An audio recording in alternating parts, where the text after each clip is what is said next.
ओम ज्ञानतिमिरन्धस्य ज्ञानाञ्जनशलाकया चक्षुरुन्मिलितं येन तस्मै श्रीगुरुवे नमः। श्रीचैतन्यमनोभीष्टं स्थापितं येन भूतले स्वयं रूपः कदा मह्यं ददाति स्वपदान्तिकं।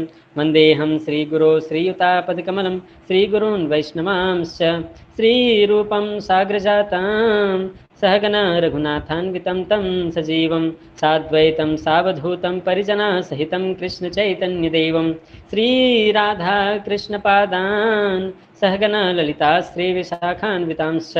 नमः ॐ विष्णुपादाय कृष्णप्रेष्ठाय भूतले श्रीमते भक्तिवेदान्तस्वामिनिति नामिने।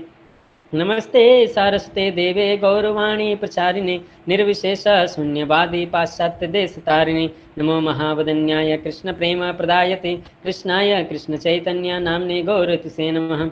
हे कृष्ण करुणा सिंधु दीनबंधु जगतपते गोपेश गोपिका कांत राधा कांत नमोस्तुते। तप्त कांचन गौरांगी राधे वृंदावनेश्वरी वृषभानुसुते देवी प्रणमामि हरिप्रिये। नीलाचल निवासाय नित्याय परमात्मने बलभद्र सुभद्राभ्यां जगन्नाथाय ते नमः। वाञ्छाकल्पतरुभ्यश्च कृपा सिन्धुभ्य एव च पतितानां पावनेभ्यो वैष्णवेभ्यो नमो नमः। जय श्री कृष्ण चैतन्य प्रभु नित्यानंद श्री अद्वैत गदाधर श्रीवासादि गौर भक्तवृंद। हरे कृष्ण कृष्ण कृष्ण हरे हरे हरे राम राम राम हरे हरे। हरे कृष्ण कृष्ण कृष्ण हरे हरे हरे राम राम राम हरे हरे। हरे कृष्ण कृष्ण कृष्ण हरे हरे हरे राम राम राम हरे हरे। हरे कृष्ण। तो आप सभी का स्वागत है भगवत गीता के पहले अध्याय में। आज हमारा पहला सेशन है। तो मैं बोलूँगा हिंदी में और आपका जो स्लाइड्स रहेगा वो इंग्लिश लैंग्वेज में रहेगा। इससे दोनों कंफर्टेबल है, Hindi language and English language both type of है ना participants can take benefit. Hindi से मैं कथा बोलूँगा और जहाँ दिक्कतें होंगी आप मुझे बोलना। क्वेश्चन आंसर सेशन हम लोग क्लास के एंड में लेंगे, दैट विल बी बेटर।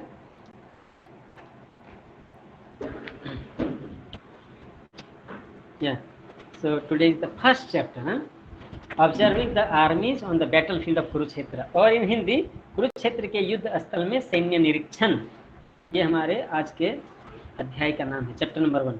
तो आपकी जानकारी के लिए इस भगवद गीता के पूरे ग्रंथ में 18 अध्याय हैं और हमारा ये जो सत्र है वो 18 श्रृंखलाओं में होगा। हर एक सेशन में हम लोग एक अध्याय सीखेंगे और टोटल भगवद गीता में 700 श्लोक हैं। तो हम लोग उसके जो महत्वपूर्ण श्लोक हैं उन पर विशेष चर्चा करने का कोशिश करेंगे और उनसे उनके शिक्षाओं को अपने जीवन में अपनाने की कोशिश करेंगे। तो पहला जो चैप्टर है वो है युद्ध क्षेत्र, कुरुक्षेत्र में सैन्य का निरीक्षण। नाम से ही पता चलता है कि इसमें किसका डिस्कशन होने वाला है कि जैसे अर्जुन जो है वो युद्ध के मैदान में कृष्ण को बोलते हैं कि मेरे रथ को दोनों सेनाओं के बीच में लेकर के चलिए, मैं उसे देखना चाहता हूं कि कौन से लोग हैं जो मेरे विपक्ष में हैं, मुझसे लड़ाई करना चाहते हैं। तो इसीलिए वो युद्ध स्थल के मैदान के बीचों बीच जाकर के ऑपोजिट आर्मी में कौन कौन है उनका निरीक्षण करना चाहते थे। ऑपोजिट में उनके विपक्ष में कौन कौन लड़ना चाहते हैं उनको वो देखना चाहते थे। उसी से इस अध्याय का नाम दिया गया है observing the armies on the battlefield of Kurukshetra, Kurukshetra के युद्ध स्थल में सैन्य निरीक्षण। Late us go ahead. तो हम लोग को इसका पहले का इतिहास थोड़ा जानना है कि ये युद्ध का लड़ाई में इस तरह डिवीजन कैसे हुआ। तो जब ये फाइनलाइज हो गया कि कौरवों और पांडवों के बीच में युद्ध होगा, उससे पहले श्री कृष्ण भगवान जो हैं समझौता के लिए जाते हैं कौरवों के पास, उनके राजमहल में, दरबार में। तो दुर्योधन जो है पूरी तरह मना कर देता है कि बिना युद्ध के मैं ना सुई के नोक के बराबर भी जमीन नहीं दूंगा, पांडवों को युद्ध करना ही होगा। और यहाँ तक कि दुर्योधन जो है कृष्ण को बंदी भी बनाने की कोशिश करता है। तो उस समय कृष्ण जो है अपनी शक्ति से उसको अपना विराट रूप दिखाते हैं। उस समय भी दुर्योधन को यह समझ में नहीं आता यह जो कृष्ण है वही परमपिता परमेश्वर भगवान है। उसको लगता है कि यह कोई मायावी है जो अपना मायावी शक्ति से मुझे मोहित करने की कोशिश कर रहा है। है ना। सो एनीवे, उसको बंदी तो नहीं बना पाते भगवान, भला भगवान को कौन बंदी बना सकता है ना। तो भगवान श्री कृष्ण वहाँ से चले जाते हैं फिर, और पांडवों को बताते हैं कि युद्ध अनिवार्य है। तो तैयारियां चलने लगती है। कृष्ण भगवान अपने महल में रहते हैं। एक दिन सो रहे होते हैं, विराम कर रहे होते हैं, तब उसी समय अर्जुन जो है उनके पास पहुंचते हैं। तो जब वो उनके महल में प्रवेश करते हैं, उनके कमरे में, तो देखते हैं भगवान सो रहे हैं। तो अर्जुन उनके बेड में चरणों के पास जाकर के वो बैठ जाता है और उनके जागने का इंतजार करता है। उसके बाद थोड़े समय के बाद दुर्योधन भी वहां पर आता है कृष्ण से मिलने के लिए, और वो भी देखता है कि कृष्ण सोए हुए, तो भी इंतजार करता है, लेकिन वो बैठता है कहाँ पर? कृष्ण के सिर के पास जाके बैठता है। तो यहाँ से भी हम लोग को डिफरेंस पता चल रहा है कि कैसे जो भगवान के भक्त होते हैं वो विनम्र होते हैं, वो हमेशा भगवान के चरण कमलों में रहना पसंद करते हैं, है ना। लेकिन जो भगवान के भक्त नहीं हैं, है ना, वो भगवान का महत्व नहीं समझते और उनके सिर पर चढ़ जाते हैं है ना। तो कुछ देर बाद जब भगवान की आंखें खुलती हैं, जब वो नींद से बाहर निकलते हैं, तब देखते हैं कि अर्जुन बैठा हुआ है, और इधर देखते हैं तो दुर्योधन भी है। तो पूछते हैं क्या बात है, तो दोनों ही बताते हैं कि हमें आपका सहयोग चाहिए इस युद्ध में। तो कृष्ण बोलते हैं ठीक है, मैं सहयोग करूंगा। तो तुरंत फिर दुर्योधन बोलना चालू करता है कि मुझे क्या चाहिए आपसे, है ना। तो कृष्ण बोलते हैं कि मेरे पास दो चीजें हैं, एक तो मेरी नारायणी सेना है पूरी एक तरफ, और दूसरी तरफ मैं हूं। या तो आप मेरी नारायणी सेना को चुन सकते हैं, या तो मुझे चुन सकते हैं, लेकिन एक शर्त है, मैं तो रहूंगा लेकिन मैं शस्त्र नहीं उठाऊंगा इस युद्ध में। तो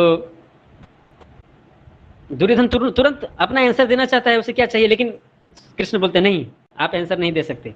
मैंने अर्जुन को पहले देखा अपनी आंखों से, इसलिए मैं अर्जुन को यह मौका देता हूं कि वो पहले बोले उसे क्या चाहिए। तब दुर्योधन तुरंत डर जाता है, अरे मान लो अर्जुन ने पूरी सेना मांग ली तो मैं तो अकेला पड़ जाऊंगा। देखिए यहाँ पर भी अभी पता चलता है कि दुर्योधन को कृष्ण पर बिल्कुल भी विश्वास नहीं है ना। सो एनीवे, दुखी होकर के अर्जुन की तरफ देखता है दुर्योधन, और अर्जुन बोलते हैं कि हे भगवान, मुझे आप ही चाहिए, आपके अलावा और मुझे कुछ नहीं चाहिए। अगर आप हैं तो मेरे लिए सब कुछ ठीक है। तो कृष्ण बोलते ठीक है, मैं आपके पक्ष पर रहूंगा। और तब दुर्योधन फिर बोलता है तब मेरे लिए केवल यह नारायणी सेना ही बची, कोई बात नहीं, मैं इसे ही ले लेता हूँ। बाहर से वो बहुत दुखी दिख रहा था, लेकिन अंदर ही अंदर वो बहुत ही खुश था। वो सोच रहा था कि देखो अर्जुन कितना बड़ा मूर्ख है, उसको पहला चांस मिला फिर भी, लेकिन वो कृष्ण को चुना। कृष्ण भला अकेला क्या करेगा, मैं कितना खुश नसीब हूं, मुझे तो नारायणी सेना मिल गई पूरी, अब तो मेरा जीत सुनिश्चित है। और अर्जुन भी खुश था कि चलो मेरे पक्ष में स्वयं भगवान खड़े हैं, तो फिर मुझे कौन ना क्षति पहुंचा सकता है। राखे कृष्ण मारे के, मारे कृष्ण राखे के। इस तरह से या ना समाधान हो गया। तो युद्ध का मैदान अभी आ गया। तब वहां पर एक तरफ कौरव सेना है, उस तरफ नारायणी सेना भी है कृष्ण की, और दूसरी तरफ पांडव सेना है जिनके पक्ष में पांडव हैं, जिनके पक्ष में कृष्ण है। और कृष्ण क्या कर रहे हैं, वो अर्जुन के सारथी बने हुए है ना। तो अभी हम देखते हैं आगे क्या होता है। Let's go ahead.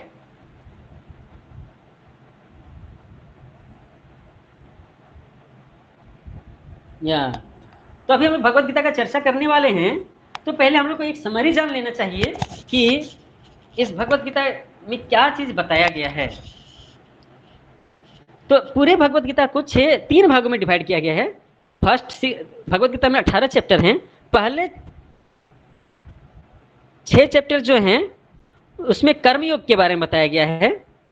अंतिम का चैप्टर 1 से चैप्टर 6 तक, अंतिम का जो 6 चैप्टर है, चैप्टर 13 to 18, उसमें ज्ञान योग के बारे में बताया गया है। और मिडिल का जो 6 चैप्टर है, चैप्टर नंबर 7 to 12, उसमें भक्ति योग के बारे में बताया गया है। तो ये मानिए ऐसा है कि जैसे एक कोई ज्वेलरी का बॉक्स है ना, तो जो बॉक्स है ज्वेलरी का, लोअर कवरिंग जो है बॉक्स, ज्वेलरी बॉक्स का, उसको फर्स्ट सिक्स चैप्टर जो कर्मयोग से है उससे साथ तुलना किया गया है। जो लास्ट 6 चैप्टर है उस ज्वेल्ड बॉक्स के कवरिंग में जो एम्ब्रॉयडरी किया गया है डिफरेंट डिफरेंट ज्वेल्स से, उस एम्ब्रॉयडरी से तुलना किया गया है लास्ट 6 चैप्टर का ज्ञान योग। और उस बॉक्स के अंदर जो ज्वेलरी रखा हुआ है उसको तुलना किया गया है भक्ति योग से, जो मिडिल का 6 चैप्टर है।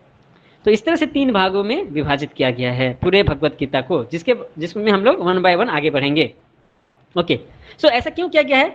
वो जो ज्वेलरी बॉक्स है, या फिर उसमें जो एम्ब्रॉयडरी किया गया है, या फिर उसमें उस बॉक्स के अंदर जो ऑर्नामेंट है, जो ज्वेलरी है, उसमें सबसे इंपॉर्टेंट कौन सा चीज है? Which is the most important thing? जो उसके अंदर ज्वेलरी रखा हुआ है वो तो सबसे कीमती होगा ना।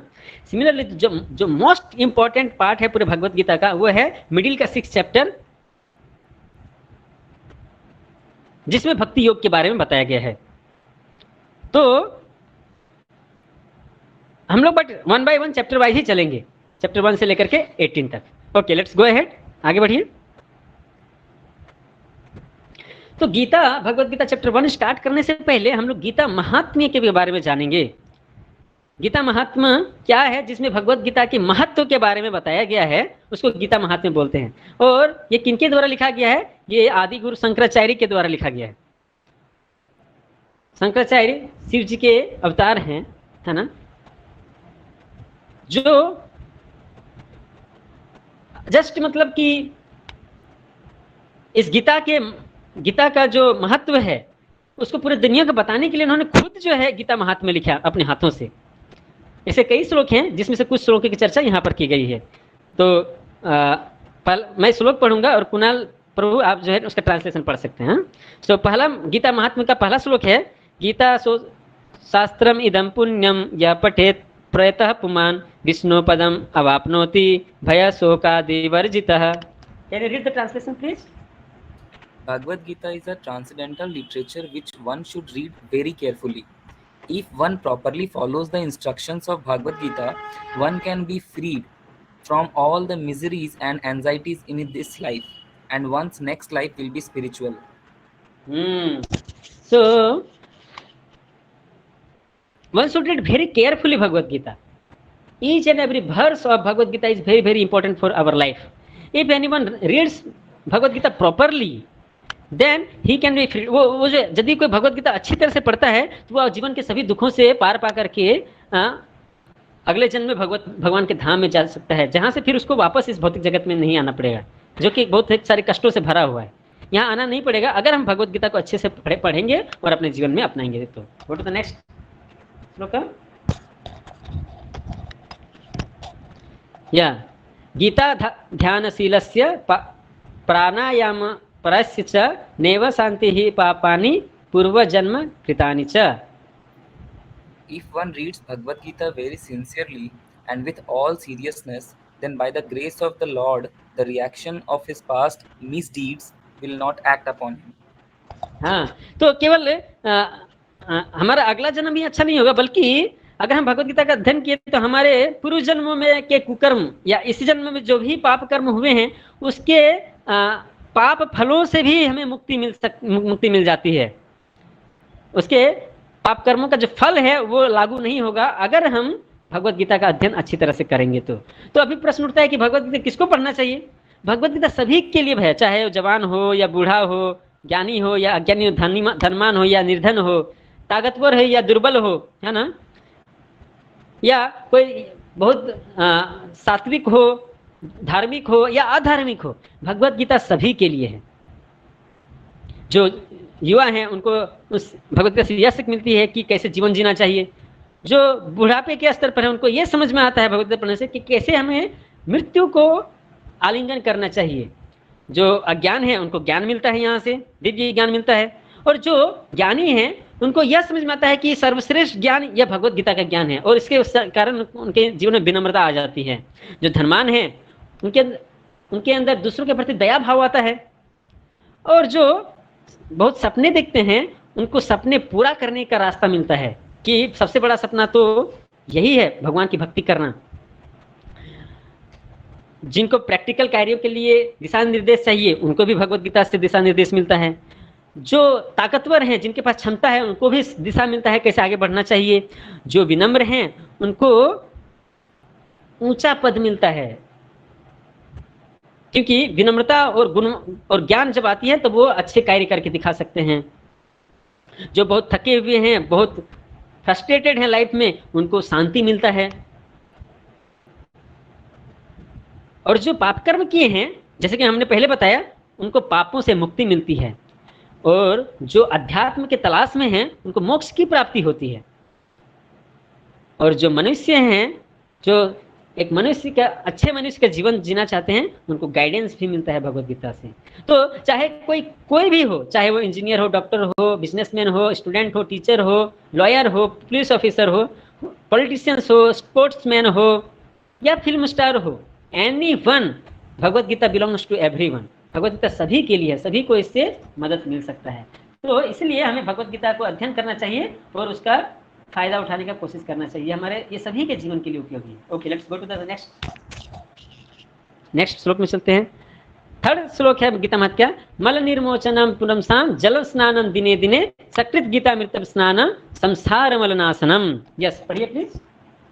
One may cleanse himself daily by taking a bath in water. But if one takes a bath even once in a sacred Ganga's water of Bhagavad Gita, for him the dirt of material life is altogether vanquished. हम लोग सभी कोई जो है प्रतिदिन स्नान करते हैं, है ना, शरीर की गंदगी को सफाई करने के लिए। तो इससे शरीर का तो गंदगी साफ हो जाता है, लेकिन जो हृदय में गंदगी बैठा हुआ है वो कैसे साफ होगा? हाँ, हम लोग गंगा में जाते हैं शरीर की सफाई करने के लिए। मन की सफाई और हृदय की सफाई, हृदय की गंदगी कैसे साफ होगी? जब हम भगवत गीता पढ़ेंगे तो हृदय में जो गंदगी बैठी हुई है वो साफ हो जाएगा। और हमारे जो जितने भी भौतिक वांछाएं हैं जो सही नहीं हैं वो सब चले जाएंगे और हम भगवान के निकट पहुंच पाएंगे। यह भगवत गीता पढ़ने का महत्व है। Yes, go ahead. चौथा श्लोक इसमें बताया गया है, गीता सुगीता कर्तव्य किमन्य शास्त्र विस्तरे यह स्वयं पद्मनाभस्य मुख पद्मात् विनिसृता। यस, पढ़िए please. Because Bhagavad Gita is spoken by the Supreme Personality of Godhead, one need not read any other Vedic literature. This one book, Bhagavad Gita, will suffice because it is the essence of all Vedic literatures, and especially because it is spoken by the Supreme Personality of Godhead. हाँ, तो जिसने भगवत गीता का अध्ययन कर लिया है उसको और बाकी बहुत सारे शास्त्रों के अध्ययन करने की आवश्यकता नहीं है, क्योंकि यह भगवत गीता तो पूरे सारे वेदों का सार है, यही है ना। और यह एक पुस्तक, एक ग्रंथ सफिशिएंट है ना, हमको मार्गदर्शन देने के लिए आध्यात्मिक जीवन में। क्योंकि यह जो भगवत गीता है का ज्ञान है स्वयं भगवान के मुख से निकला हुआ है। स्वयं भगवान ने यह ज्ञान हम सभी को दिया है भगवत गीता के रूप में। इसीलिए अन्य शास्त्र की कोई आवश्यकता नहीं है, यह सबसे बेस्ट है। The essence of all Vedas यही है। Okay, let's go ahead. 5th number verse. भारतामृत सर्वस्वम विष्णु वक्त्रात् विनिसृतम गीता गंगोदकम पीत्वा पुनर्जन्म न विद्यते। पढ़िए translation. One who drinks the water of Ganges attains salvation. So what to speak of one who drinks the nectar of Bhagavad Gita? Bhagavad Gita is the essential nectar of the Mahabharata, and it is spoken by Lord Krishna himself, the original Vishnu. हाँ, yes.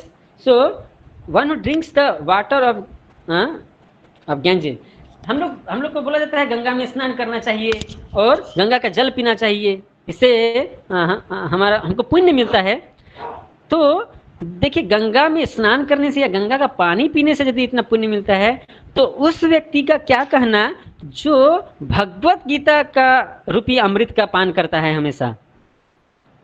Actually पूरे महाभारत का जो अमृत तत्व है वो भगवत गीता है। क्योंकि यह अमृत क्यों है? क्योंकि यह स्वयं भगवान के मुख से निकला हुआ है, विष्णु के मुख से निकला हुआ है, इसलिए यह अमृत है। और इस अमृत का पान करेगा तो उसका क्या डेस्टिनेशन होगा? वो तो स्वयं निश्चित रूप से भगवान के धाम में जाएगा। इसलिए हमें भगवत गीता का अध्ययन करना चाहिए। Okay, next 6th number verse. 6ठे श्लोक में बोला गया है, सर्वोपनिषदो गावो दुग्धा गोपाल नंदन पार्थो वत्सा सुधीर भोक्ता दुग्धम गीता मृतम महत. This Gita-Upanishad, Bhagavad Gita, the essence of all the Upanishad, is just like a cow. And Lord Krishna, who is the famous as cowherd boy, is milking this cow. Arjun is just like a calf, and learned scholars and pure devotees are to drink the nectarine milk of Bhagavad Gita.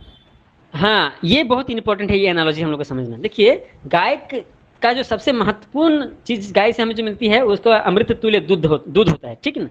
उसी तरह उसी का तुलना यहाँ पर क्या गया है कि यह जो भगवत गीता है, ये जो गीतोपनिषद है, 108 उपनिषद में से एक उपनिषद है गीतोपनिषद भगवत गीता, यह एक गाय की तरह है. और कृष्ण जो है वो ग्वाले के जैसे हैं, जो उस गाय को दूह रहे हैं, गाय से दूध निकाल रहे हैं. और अर्जुन जो है वो बछड़ा है, जो उस दूध को चख रहा है, क्योंकि अर्जुन को ही गीता का ज्ञान दिए भगवान, तो अर्जुन भी गाय के दूध को चख रहा है. और साथ ही साथ में ये जो दूध है गाय का, वो किनके लिए बना है? जो स्कॉलर्स हैं, जो पंडित हैं और जो शुद्ध भक्त हैं भगवान के, वो लोग जो हैं ये कृष्ण के द्वारा जो दूध निकाला जा रहा है गाय से, उस दूध का पान कर रहे हैं. तो हमारा ये हम लोगों के लिए है, ये भगवत गीता सभी के लिए है. यदि हम भगवान का शुद्ध भक्त बनना चाहते हैं और उस अमृत का है ना स्वाद लेना चाहते हैं, तो हमें भगवत गीता पढ़ना चाहिए. Okay, go ahead. यह लास्ट श्लोक है गीता महात्म्य क्या. एकम शास्त्रम देवी की पुत्र गीतम एको देव की पुत्र एव एको मंत्रस्तस्य नामान्यानि कर्माप्य एकम तस्य देवस्य सेवा. तो यह गीता में का यह सार है. यह गीता पढ़ने से क्या समझ में आता है, यहाँ पर यह लिखा गया. यस, पढ़िए please. In this present day, people are very much eager to have one scripture, one God, one religion and one occupation. Therefore, Ekam Shastram Devaki Putra Gitam, let there be one scripture only, one common scripture for the whole world, Bhagavad Gita. Eko Devo Devaki Putra Eva, let there be one God for the whole world, Sri Krishna. Eko Mantras Tasya Namami. And one hymn, one mantra, one prayer, the chanting of his name. Hare Krishna, Hare Krishna, Hare Krishna, Krishna Krishna, Hare Hare, Hare Ram, Ram Ram, Hare Hare. Karmapya ekam tasya devasyam seva, and let there be one work only. That is the essence of Supreme Personality of Godhead. Yes, तो ये सार है. जब हम भगवत गीता पढ़ते हैं तो हमको ये समझ में आते हैं कि बहुत सारे भगवान की आवश्यकता नहीं है. Let there be one God, केवल एक ईश्वर हैं, परमपिता परमेश्वर कृष्ण. और केवल एक शास्त्र की आवश्यकता है, वो है भगवत गीता. और केवल एक मंत्र की आवश्यकता है जिसमें कृष्ण के नाम का उच्चारण हो. हरे कृष्ण कृष्ण कृष्ण हरे हरे, हरे राम राम राम हरे हरे. और केवल एक ही कर्म होना चाहिए, वह क्या? वह भगवान की सेवा होनी चाहिए. ये देखिए कौन बता रहे हैं? आदि गुरु शंकराचार्य बता रहे हैं. तो ये हमें यह गीता महात्म्य, गीता के महत्व के बारे में यहाँ पर बताया जा रहा है. Okay, so now let us go to the chapter. अभी हम लोग गीता के महत्व को जानने के बाद पहले अध्याय में प्रवेश करेंगे. तो यहाँ पर overview of Bhagavad Gita as it is. मैं ओवरव्यू बताने नहीं जा रहा हूँ आप लोगों को, क्योंकि ओवरव्यू बताएंगे तो उसी में फिर 1 घंटा चला जाएगा. सो हम लोग सीधे चैप्टर 1 में भी प्रवेश करेंगे. मैंने आपको ऑलरेडी बता दिया है कि इसमें पूरे भगवद गीता को 3 भाग में डिवाइड किए हैं. चैप्टर 1 to 6 ज्ञान योग, चैप्टर 7 to 12 चैप्टर 1 to 6 कर्म योग, चैप्टर 7 to 12 भक्ति योग, एंड देन चैप्टर 13 to 18 ज्ञान योग. तो हम लोग को भगवत गीता के अध्ययन से सीखना क्या है? Learn to work for Krishna while in this world. हम लोग को भगवत गीता का अध्ययन करके यह सीखना है कि हम इस भौतिक जगत में रहते हुए भी भगवान के को कैसे सेवा कर सके, भगवान की सेवा कैसे कर सके. यह आर्ट, यह कला हमको सीखना कहाँ से है? भगवत गीता से. जैसे अर्जुन इस भौतिक जगत में था और अपनी सारी जिम्मेदारियों को निभा रहा था, एक क्षत्रिय होने के नाते युद्ध कर रहा था, लेकिन उस साथ ही साथ वो कृष्ण को हमेशा याद कर रहा था. माम अनुस्मर युद्ध च. तो किस तरह हम कृष्ण की सेवा कर सके. अर्जुन की तो इच्छा नहीं थी युद्ध करने की, लेकिन कृष्ण उनको समझाए कि युद्ध करना जरूरी है, मेरे लिए युद्ध करो. और वो कृष्ण की सेवा करने के लिए युद्ध किया इस भौतिक जगत में रहते हुए. कृष्ण की सेवा की उसने. तो यह कला हमें सीखनी है भगवत गीता से. Okay, let's go ahead to chapter number 1. So we will discuss the first mantra of Bhagavad Gita. तो यह जो भगवत गीता लिखी गई है, यह डायलॉग है, वाद विवाद है धृतराष्ट्र और संजय के बीच में।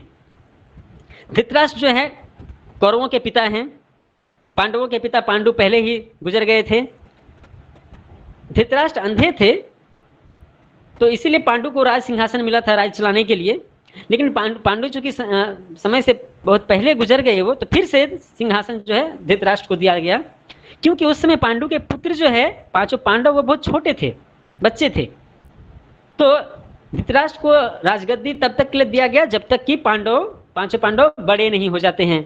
लेकिन धृतराष्ट्र का कुछ और ही सोच था, वह राज्य का राजगद्दी जो है अपने बेटों को देना चाहता था, कौरवों को देना चाहता था। इस तरह से वो डिस्क्रिमिनेट कर रहा था अपने बेटे और पांडु के बेटों के बीच।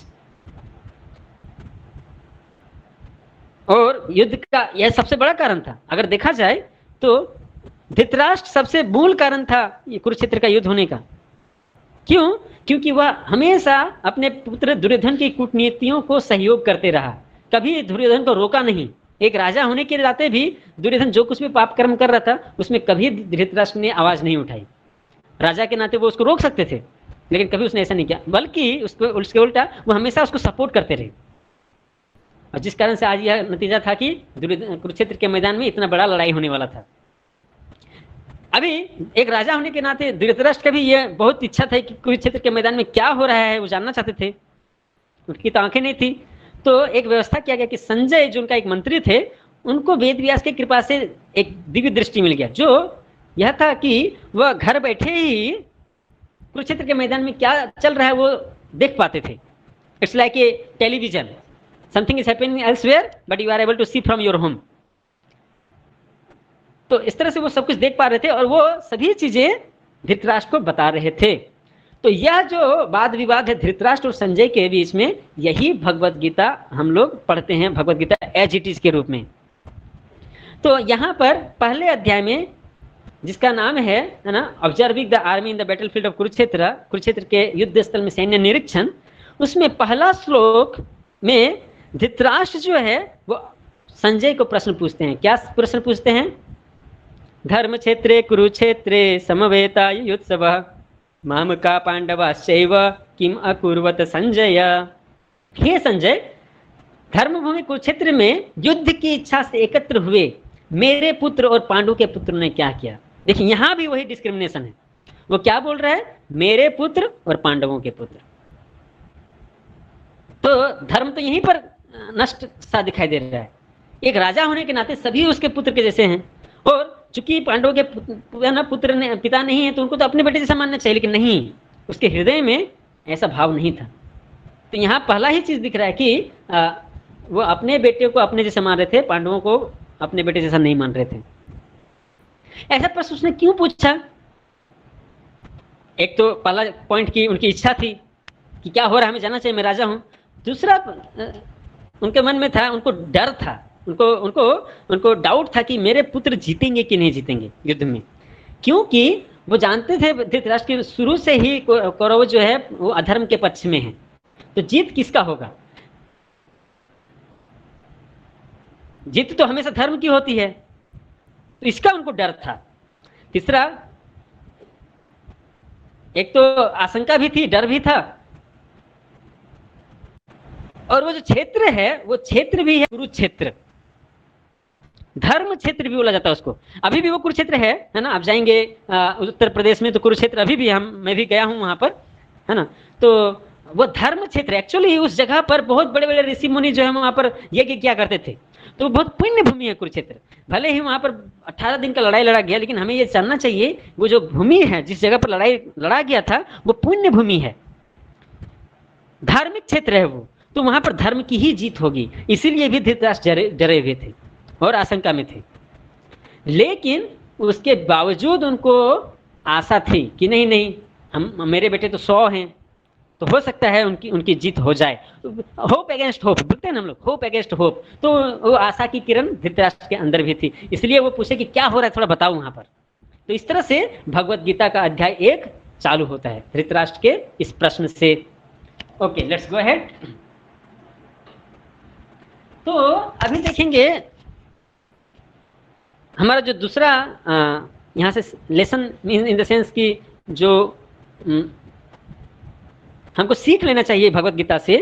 भगवत गीता 1.1 से 1.26, एक श्लोक संख्या 1 से लेकर के 26 के बीच में जो चर्चा की गई है, उससे हमें यह सीख मिलेगा कि being on God's side is million times superior to one's own political diplomacy and mental expertise. जैसे मैंने पहले ही बोले है ना कि अर्जुन जो है किसको स्वीकार किया? भगवान को स्वीकार किया।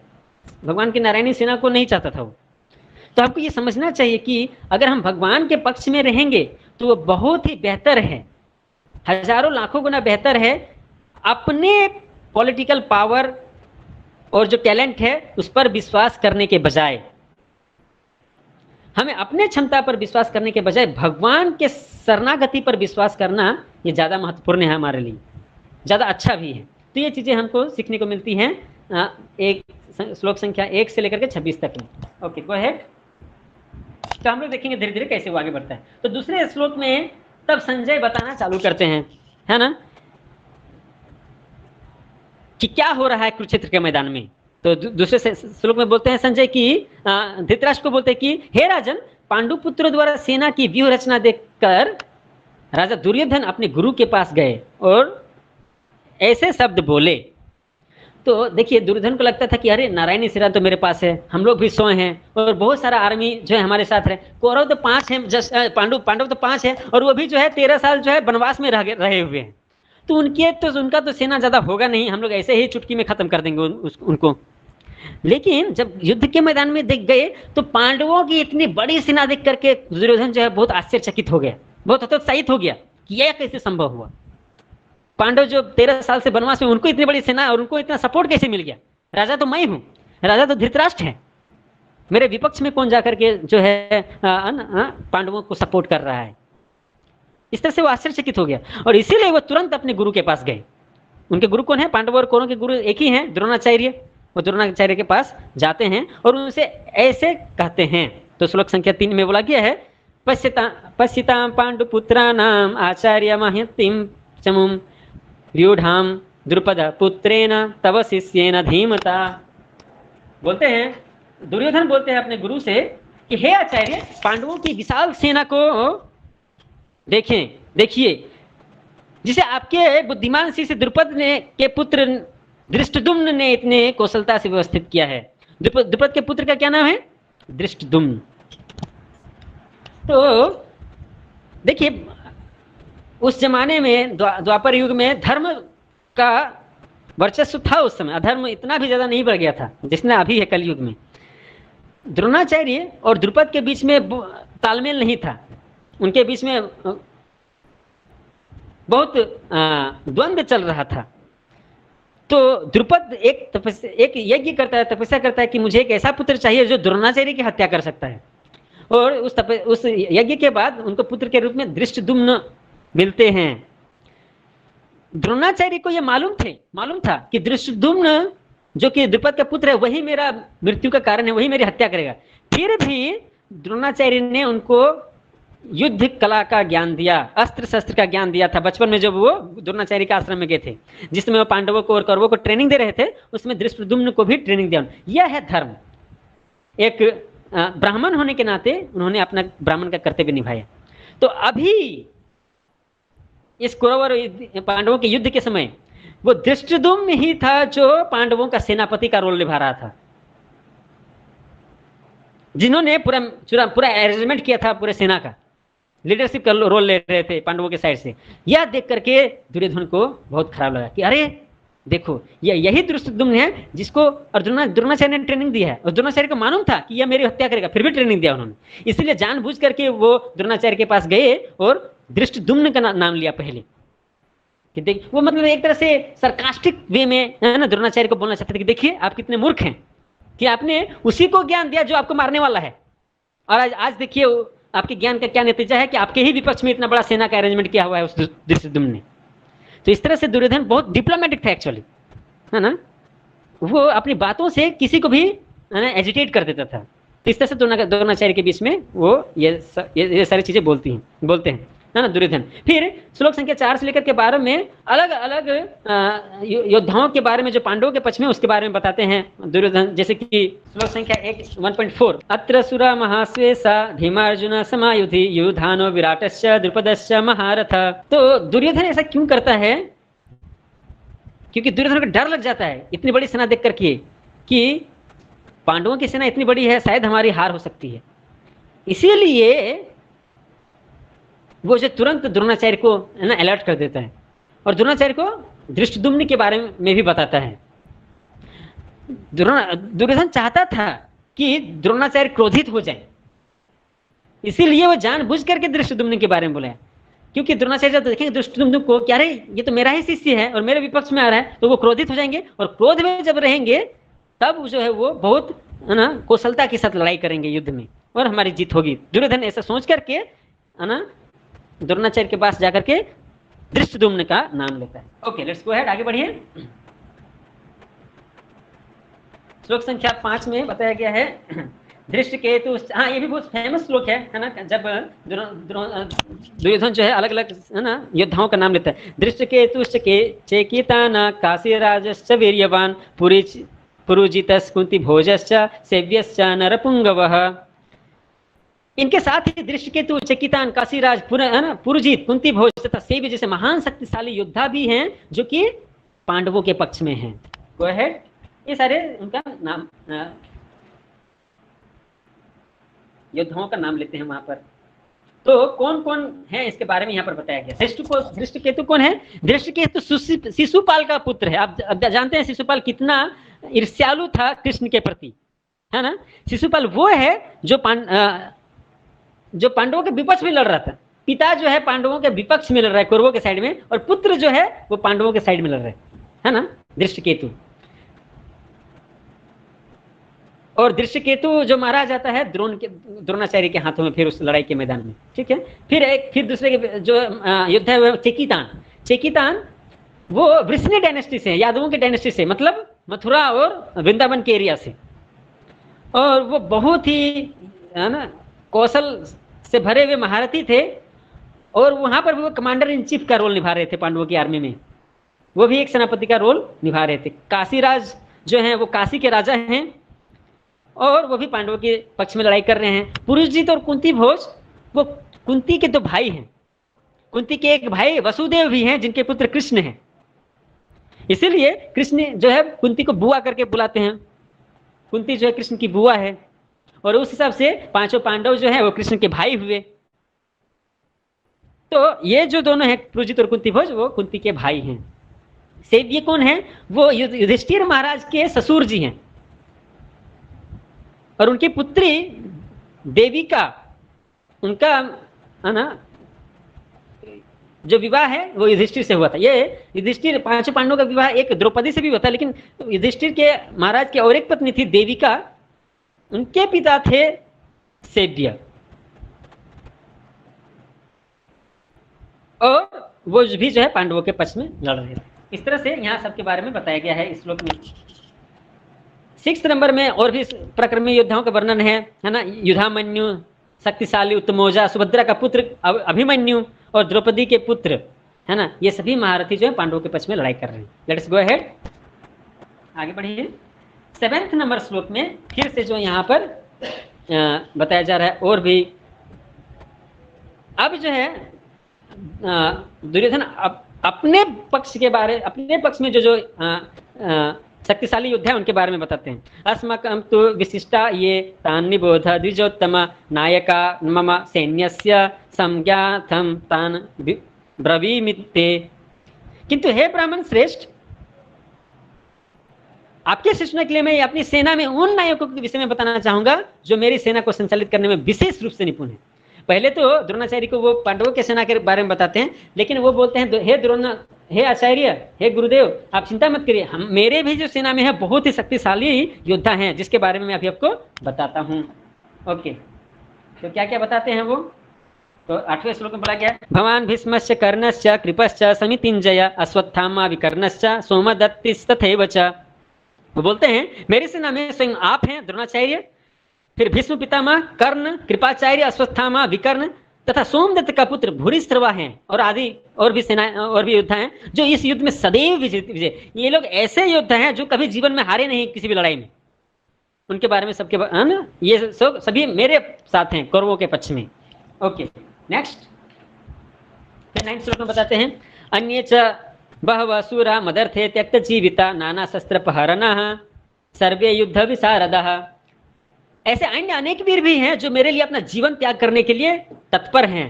वे विभिन्न प्रकार के हथियारों से सजे धजे हैं और युद्ध के कला में पूरी तरह से निपुण हैं। तो दुर्योधन जो है द्रोणाचार्य का और साहस बढ़ाना चाहते हैं, बोलते हैं कि इतना ही नहीं, बहुत सारे ऐसे योद्धा हैं जो मेरे लिए अपना जान भी देने के लिए रेडी हैं और उनके पास बहुत सारे अस्त्र शस्त्र हैं और वो सारे युद्ध विद्या में पूरी तरह से निपुण हैं। इस तरह से वो बताते हैं। आगे के श्लोक में बताया गया 10वें श्लोक में। तो यहाँ पर अन्य जो बताया गया है उसमें बहुत सारे हैं, जैसे कि जयदत्त, कृतवर्मा, शल्य, ऐसे बहुत सारे और भी महारथी हैं। 10वें श्लोक में बताते हैं अपर्याप्तम तदस्माकं बलम भीष्माभिरक्षितम पर्याप्तम त्विदमेतेषां बलम भीमाभिरक्षितम। अभी देखिए दुर्योधन को मालूम है कि इतने सारे सेना हैं, फिर भी उनको डर है कहीं ना कहीं। क्या डर है वो यहाँ पर आपको पता चलेगा 10वें श्लोक में। हमारी शक्ति अपरिमेय है और हम सब पितामह द्वारा भली भांति संरक्षित हैं, जबकि पांडवों की शक्ति भीम द्वारा भली भांति संरक्षित होकर भी सीमित है। देखिए अपना पहले वो वेट करता है कि किसका पलड़ा भारी है, तो वो बता रहा है क्या कि हम लोगों का जो शक्ति है वो बहुत ही अनलिमिटेड है ना, बहुत सारे इसमें सेना है और महारथी हैं और इसके लीडर कौन है, पितामह भीष्म स्वयं है ना। लेकिन पांडवों की सेना में कौन है लीडर, भीम है और उनका भी जो शक्ति, लेकिन उनका जो शक्ति है वो लिमिटेड है। तो कहाँ भीम और कहाँ भीष्म पितामह। भीष्म पितामह चाहे तो चुटकी में मसल सकते हैं, चुटकी में खत्म कर सकते हैं पांडवों को। तो इस तरह से हमारी शक्ति जो है ज्यादा है। Okay let's go ahead. तो इस तरह से वह अपने सेना और पांडवों की सेना के बारे में द्रोणाचार्य को बताते हैं। अभी यहाँ तो अभी 10 तक हो गया, फिर 12वें से 19वें नंबर में यह हमको समझ में आता है कि जहाँ भले जो भी हो जाए, तो कौरवों की सेना कितनी भी बड़ी क्यों ना हो, लेकिन जहाँ कृष्ण रहेंगे जीत भी वहीं पर होंगी। यत्र योगेश्वर कृष्ण यत्र पार्थ धनुर्धर तत्र श्री विजयो भूति ध्रुवा नितिर्मतिर्ममः। जहाँ कृष्ण है जीत भी वहीं पर है ना। ये हम आगे के श्लोकों में देखते हैं। Okay let's go ahead. तो जब ये सारी चीजें सुनने के बाद देखिए 11वां नंबर श्लोक में जो यहाँ नहीं दिया गया उसमें बताते हैं कि अपनी सेना के सभी लोगों को बोलते हैं दुर्योधन कि आप लोग सभी को मिलकर के पितामह भीष्म की रक्षा करें, सबके मिलकर के।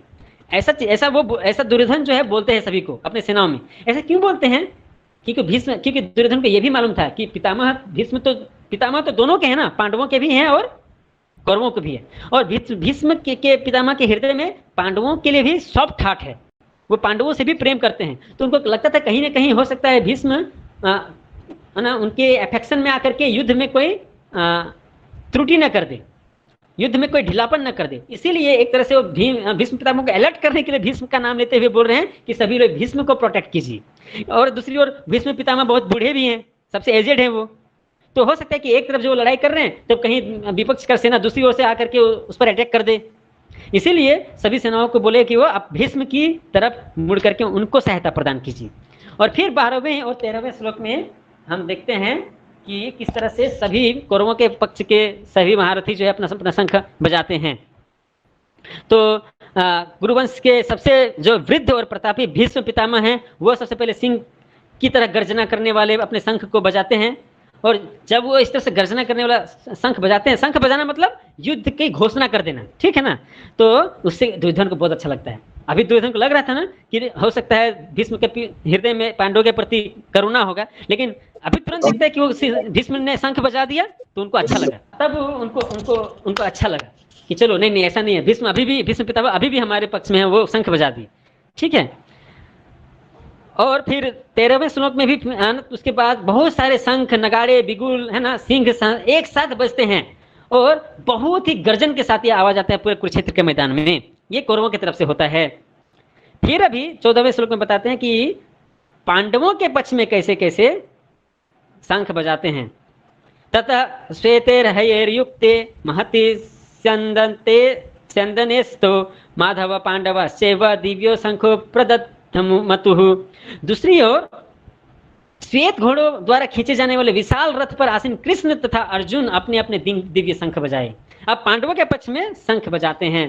तो देखिए अर्जुन जिस रथ पर सवार थे उसके सभी घोड़े व्हाइट कलर के थे, यहाँ जैसे श्लोक में बताया जा रहा है ना। तो क्या क्या शंख बजाते हैं वो आगे यहाँ पर बताया जाएगा। Let's go ahead. तो यहाँ बताया जा रहा है 15वें नंबर श्लोक में कि पांचजन्यम ऋषिकेशो देवदत्तम धनंजय पांड्रम दधमो महाशंखम भीमकर्मा विकोदरः। भगवान श्री कृष्ण ने अपना शंख पांचजन्य बजाया, अर्जुन ने देवदत्त नामक शंख बजाया, और अति भोजी अमानवीय मतलब कि भीम जो बहुत ज्यादा खाता था और बहुत टर्बुलेंट कार्य करता था, है ना, हरकुलियन टास्क जो करता था, वो भीम ने भी अपना पौंड्र नामक शंख बजाया। उसके बाद अनंत विजय राजा कुंती पुत्रो युधिष्ठिर नकुला सहदेव सेवा सुघोष मणिपुष्पको काश्यश्च परमेश्वर शिखंडी च महारथ दृष्टदुम्नो विराटश्च सात्यकीश्च पराजित द्रुपदो द्रौपदेयश्च सर्वश पृथ्वी पते सौभद्रश्च महाबाहु शंखान धन्मु पृथक। तो फिर यहाँ बताया जा रहा है कि नकुल ने अपना सुघोष नामक शंख बजाया और सहदेव ने अपना मणि पुष्पक नामक, कुंती पुत्र युधिष्ठिर ने अपना अनंत विजय नामक शंख बजाया। नकुल और सहदेव ने सुघोष और मणि पुष्पक नामक शंख बजाया। और काशीराज, है ना, योद्धा शिखंडी दृष्टद्युम्न विराट सभी लोगों ने अपने अपने शंख बजाए। इस तरह से पांडवों के पक्ष में सभी शंख बजने लगे। फिर 19 नंबर श्लोक में बताया जाता है कि इस तरह से जब अलग अलग शंख बजाए तो इससे बहुत कोलाहल मच गया पूरे कुरुक्षेत्र में। जब कौरव बजाए थे तो भी कुरुक्षेत्र में कोलाहल मचा था, लेकिन इस बार जो कोलाहल मचा ये साधारण नहीं था, यह पूरे आकाश और पूरे पृथ्वी को हिला दिया एकदम, इतना जोर से बजा। और खास करके, है ना, कौरवों और धृतराष्ट्र के जो 100 पुत्र थे उनके हृदय को पूरी तरह से मान लो तहस नहस कर दिया, विदीर्ण कर दिया। ऐसा इस तरह से यह शंख का आवाज था, है ना। तो now let us go ahead. Again यहाँ पर 15 नंबर श्लोक के बारे में बताया जाता है कि किसने किसने कौन सा श्लोक बजाया। तो ये हमने ऑलरेडी बताए, अर्जुन का शंख का नाम है देवदत्त, कृष्ण के शंख का नाम है पांचजन्य, है ना।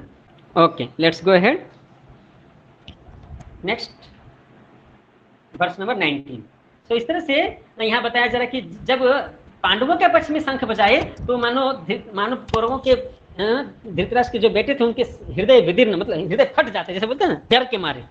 इतना भयानक आवाज था उसका। यहाँ से भी दिखता है कि कैसे पांडवों का पक्ष जो है अभी भी बहुत शक्तिशाली है, कमजोर नहीं है। Okay, let's go ahead. Verse number 20।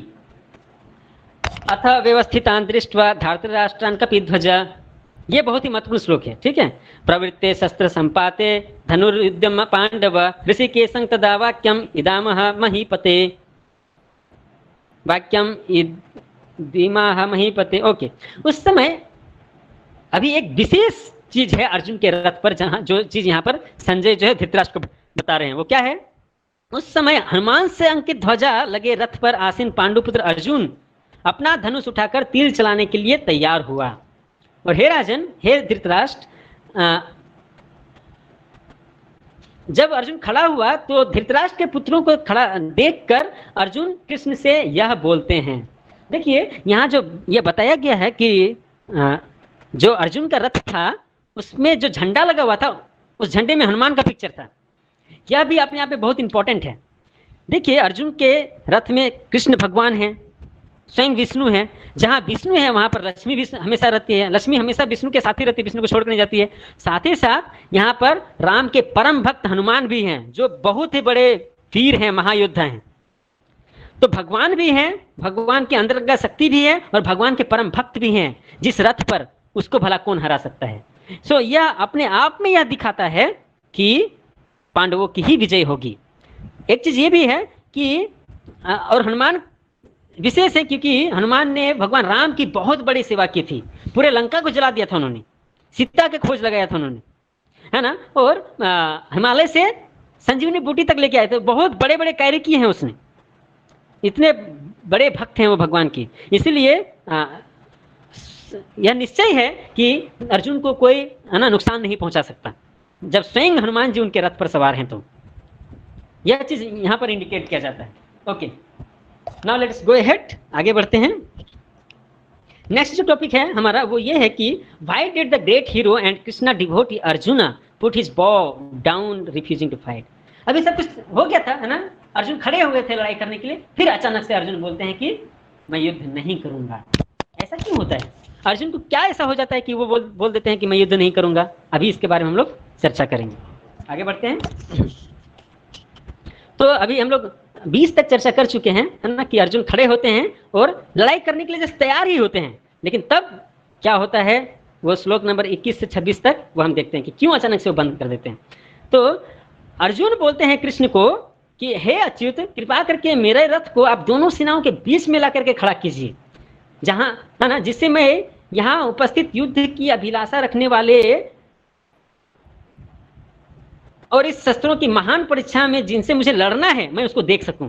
मुझे जिसके विपक्ष में लड़ाई करना है उस विपक्ष के पार्टी में कौन कौन है मैं इसको देखना चाहता हूं, इसलिए आप मेरे रथ को बीच बीच में खड़ा कर दीजिए, है ना। और मुझे उनको भी देखना है कि किनका किनका मति भ्रष्ट हो गया है, दुर्बुद्धि पुत्र, है ना, को प्रसन्न करने के लिए कौन कौन जो है योद्धा उनके पक्ष में लड़ने के लिए आए हैं, दुर्योधन के पक्ष में लड़ने के आने वाले कौन कौन अधार्मिक लोग हैं मैं उसको भी देखना चाहता हूं। इस तरह से जो वो कृष्ण को रिक्वेस्ट करते हैं, तब कृष्ण क्या करते हैं, ऐसा कहे जाने पर कृष्ण जो है उस रथ को चलाते हुए दोनों सेनाओं के बीच में ठीक भीष्म पितामह और द्रोण के सामने ला करके खड़ा कर देते हैं। ये भी बहुत इंपॉर्टेंट है ना। तो जब देखिए, जब अर्जुन अपने जगह पर था तब विपक्ष का सेना दूर में थी तो सभी लोग क्लियरली दिखाई नहीं देते कौन कौन है, लेकिन जब बीच में चले गए तो सब दिखने लगा कि विपक्ष में कौन कौन, सबका चेहरा क्लियर दिखने लगा। तब वो क्या देखते हैं कि भीष्म, द्रोण और विश्व भर के समस्त राजा जो है के सामने जब कृष्ण अर्जुन को ले जाते हैं तो और बोलते हैं कि देखो ये सारे लोग तुमसे लड़ने के लिए आए हैं, सभी कुरुओं को देख लो तुम। इस तरह से अर्जुन सभी अपने सारे रिलेटिव्स को ही विपक्ष में देखता है। ये सबसे खतरनाक चीज घटना उसके साथ हो जाता है कि भाई मारना ही है तो अपने ही रिलेटिव को मारना है, अपने ही गुरु को मारना है, अपने ही पितामह को मारना है। ये कंफ्यूजन उसके पास आकर के खड़ा हो जाता है। ओके, लेट्स गो अहेड, आगे बढ़ते हैं। नाउ अभी यहाँ पर देखना है हमको कुछ इंपॉर्टेंट चीजें हैं कि अच्युत, कृष्ण को अर्जुन जो अच्युत कह के बुलाते हैं, क्यों? अच्युत का मतलब है जो कभी चुकता नहीं है, जिसका निशाना कभी नहीं चुकता है उसको अच्युत बोला जाता है। यानी कि भगवान की जो इच्छा है वो कभी ऐसा नहीं हुआ कि कभी वो इच्छा पूरा नहीं हुआ। भगवान अभी अपने किसी कार्य में फेल नहीं करते हैं, हारते नहीं हैं। इतने इस कहने का मतलब ये है भगवान का जो प्रेम है अपने भक्तों के प्रति वह कभी हारता नहीं है, उसका जीत हमेशा होता है। क्यों? यही रीजन है, यही कारण है कि भगवान श्री कृष्ण स्वयं भगवान होते हुए भी अर्जुन का सारथी बनने के लिए भी रेडी हो गए। क्यों? क्योंकि वो अपने भक्तों से प्रेम करते हैं, इसलिए कोई भी परिस्थिति हो जाए, कुछ भी करना हो, वो अपने भक्तों की सेवा करने के लिए रेडी रहते हैं। इसलिए उनको अच्युत कहा है अर्जुन ने। अभी देखिए भगवान को हम लोग पूजा पाठ करते हैं ना, भगवान जो है पूरा संसार को चला रहे हैं। अभी कोई चाहेगा भला कि भगवान मेरे घर में आकर के झाड़ू पोछा लगाए, मेरा दास बन करके रहे, मेरे जूते पोछे? लेकिन एक तरह से कृष्ण वही कर रहे हैं। लेकिन कुरुक्षेत्र के मैदान में इतना आवाज होता था लड़ाई के दौरान कि सारथी को अपने मालिक का आवाज सुनाई नहीं देता था।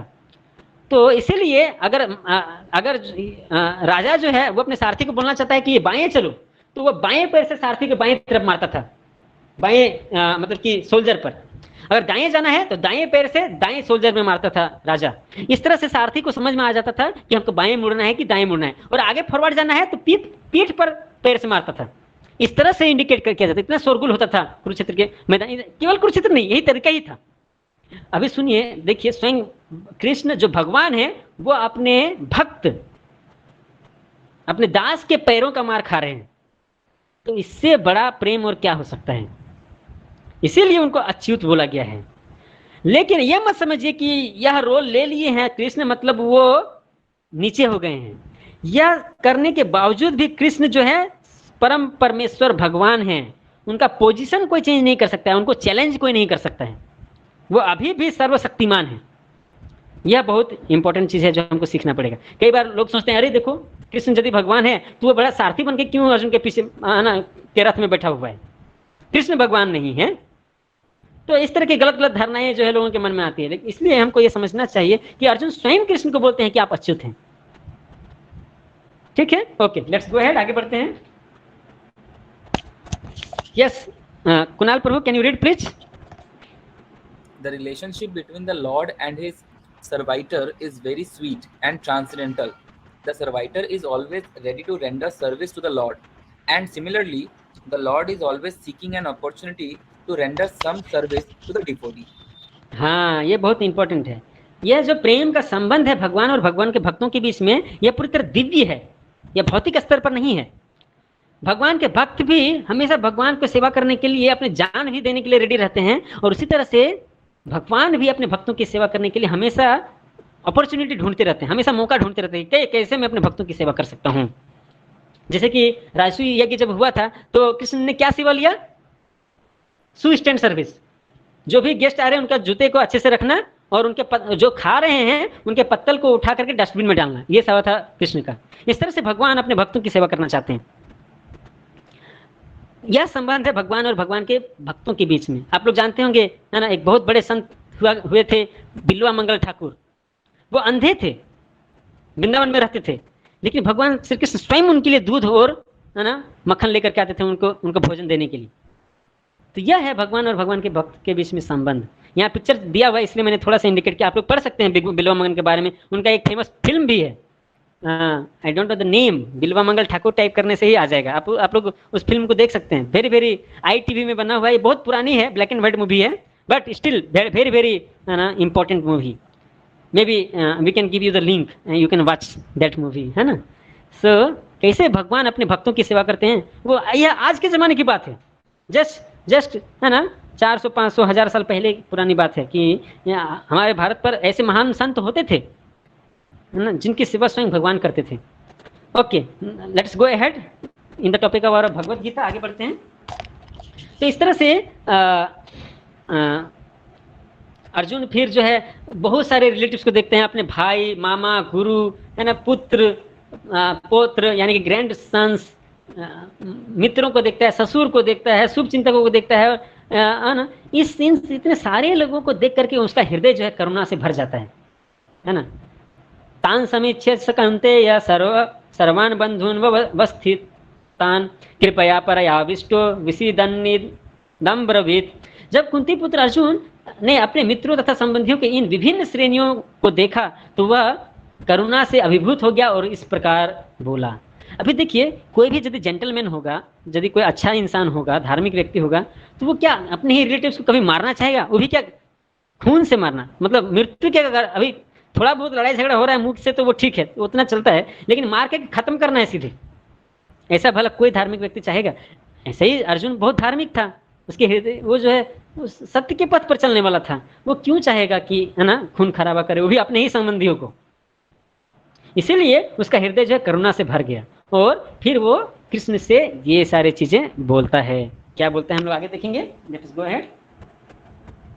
तो यहाँ देखिए फ्लो चार्ट में दिया गया है, ये हम लोग सेकंड चैप्टर जब पढ़ेंगे नेक्स्ट क्लास में, जब सेकंड चैप्टर डिस्कस करेंगे तब भी वो ये सारी चीजें आएंगी, है ना। और आज भी ये सारी चीजें हम लोग चर्चा करेंगे कि अर्जुन क्यों नहीं लड़ना चाहता था। तो यहाँ देखिए छोटे छोटे अक्षरों में लिखा गया है कि उसके हृदय में करुणा आ गई। जो नीचे का जो बॉक्स है, ऊपर वाला बॉक्स का चर्चा हम आगे करेंगे, आज नीचे का बॉक्स में जो दिया गया है कि वो बताते क्या है कि हे कृष्ण, भले ही मेरे मित्र और मेरे प्रियजन जो है लड़ने की इच्छा से मेरे विपक्ष में खड़े हो गए हैं, लेकिन मैं लड़ना नहीं चाहता, क्योंकि अल्टीमेटली वो तो मेरे सगे संबंधी ही हैं। इन लोगों को देखकर मानो मेरा पूरा शरीर कांप रहा है ना। मेरा मुख जो है सूख गया है पूरी तरह से, मेरा पूरा शरीर जो है थरथरा रहा है, और मेरे जो शरीर के है ना रोंगटे खड़े हो गए हैं, है ना। और मेरा हाथ का जो गांडीव है, जो मेरे कभी हाथ से छूटता नहीं है, वो मेरे हाथ से छूट रहा है। और इतना ही नहीं, मानो मेरा पूरा शरीर जल रहा है आग से, मेरा हृदय पूरा विधि जल रहा है, और मैं और खड़ा रहने में समर्थ नहीं हूं, मैं मेरा सिर चकरा रहा है। कैसे मैं अपने ही सगे संबंधियों को मार सकता हूं? मैं अपने आप को भी भूल जा रहा हूं, मेरा मन जो है चकरा रहा है पूरी तरह से, और मैं तो केवल यही देख पा रहा हूं कि केवल यहाँ पर मिसफॉर्चून, मिसफॉर्चून को हिंदी में क्या बोलते हैं? व्हाट डू वी से मिसफॉर्चून? अब दुर्भाग्य का ही केवल, या दुर्भाग्य का ही केवल यहाँ पर पहचान दिखाई दे रहा है हमको। सौभाग्य तो छोड़िए, जीतने के बाद क्या होगा? राज्य मिलेगा ना। अरे राज्य जाए भाड़ में, जीतने के बाद तो मुझे केवल दुर्भाग्य ही दिखाई दे रहा है। जरा जब अपने ही सगे संबंधी नहीं रहे तो जीतने का क्या मतलब बनता है ना? तो इस तरह से वो कृष्ण को बोलते हैं, और कृष्ण को केसी सूदन बोल के बुलाते हैं। केसी सूदन मतलब जिन्होंने केसी नामक एक असुर का वध किया था। तो यह जो मेरे भी मन में यह जो भ्रम पैदा हो गया है, यह जो भ्रम रूपी असुर है, इसको भी आप खत्म कीजिए। इस तरह से वह कृष्ण को प्रार्थना करता है कि मुझे गाइड कीजिए, है ना? Okay, let's go ahead. अभी गाइड करने के लिए नहीं बोलता है, वो गाइड करने के लिए बाद में बोलेगा, जब पूरी तरह हो तो सही हो जाएगा तब। तो यह देखिए समारी फॉर्म में यहाँ पर दिया गया है। अर्जुन बोलते हैं, फिर मैं एक बार रिपीट करता हूँ कि इस प्रकार युद्ध की रक्षा इच्छा करने वाले मेरे मित्र संबंधी मेरे सामने आ गए हैं, तो मेरे है ना पूरा अंग कांप रहा है, मुख सूख गया है, मेरे रोंगटे खड़े हो जा रहे हैं, त्वचा जल रहा है ना? ऐसा हम लोग के साथ भी कभी होता है ना? जब कुछ बहुत ही विपरीत परिस्थिति हमारे जीवन में आ जाता है तो हमारे शरीर में भी ऐसी ऐसी है ना घटनाएं होने लगती है, ऐसे है ना चीजें होने लगती हैं, और मुझे केवल अमंगल दिख रहा है। इस तरह से बोलते हैं। नेक्स्ट श्लोक में बोलते हैं 31 नंबर श्लोक, 31वां श्लोक में बताते हैं कि वो आप क्लियरली बोल देता है कि मुझे राज्य नहीं चाहिए, मुझे लड़ने का जरूरत नहीं है। क्या करेंगे ऐसा राज्य लेकर के जब अपने ही रिलेटिव ना हो, है ना? न च श्रेयो अनुपश्यामि हत्वा सजनम आहवे न कांक्षे विजयं कृष्ण न राज्यं च सुखानि च। हे कृष्ण, इस युद्ध में अपने ही स्वजनों का वध करने से न तो मुझे कोई इच्छा दिखाई देती है, अच्छाई दिखाई देती है, और ना मैं उससे किसी प्रकार की विजय, राज्य या सुख की इच्छा रखता हूं। मुझे कोई इच्छा भी नहीं है, और मेरे लिए कोई अच्छा चीज इसमें दिख भी नहीं रहा है। क्यों मैं अपने रिलेटिव्स को मारूं? इसमें कुछ भी अच्छा नहीं है। फिर 32 से लेकर के 35 नंबर श्लोक में बोलते हैं कि इसमें बहुत इंपॉर्टेंट चीज बताते हैं। देखिए क्या बोलते हैं यहाँ पर कि हे गोविंद, कृष्ण को गोविंद करके बुलाते हैं। क्यों गोविंद कहते हैं इसका भी रीजन है। पहले हम लोग जानते हैं कि क्या बोल रहे हैं वो। हमें राज्य, सुख अथवा इस जीवन से क्या लाभ? क्योंकि जिन सारे लोगों के लिए हम उन्हें चाहते हैं वे ही इस युद्ध भूमि में खड़े हैं। अभी भाई देखिए, कोई व्यक्ति क्यों मेहनत करता है अपने, है ना, पत्नी को, बच्चों को, परिवार के जनों को सेवा करने के लिए, उनको खुशी प्रदान करने के लिए, उनको सुख देने के लिए। अभी मान लीजिए किसी घर में अपनी ही पत्नी, बच्चे और सगे संबंधी आपके विपक्ष में खड़े हुए हों, तो आप फिर कोई क्यों धन संपत्ति क्यों चाहेगा? अगर कोई है ना यदि अच्छा आदमी है तो कमा तो रहा है उन्हीं के लिए ना। एक जस्ट सिंपल एग्जांपल मैं देना चाहता हूं, तो वो तो पूरी तरह उत्साहित हो जाएगा। सिमिलरली अर्जुन एक क्षत्रिय है, वह राज्य का शासन कर रहा है। क्यों कर रहा है?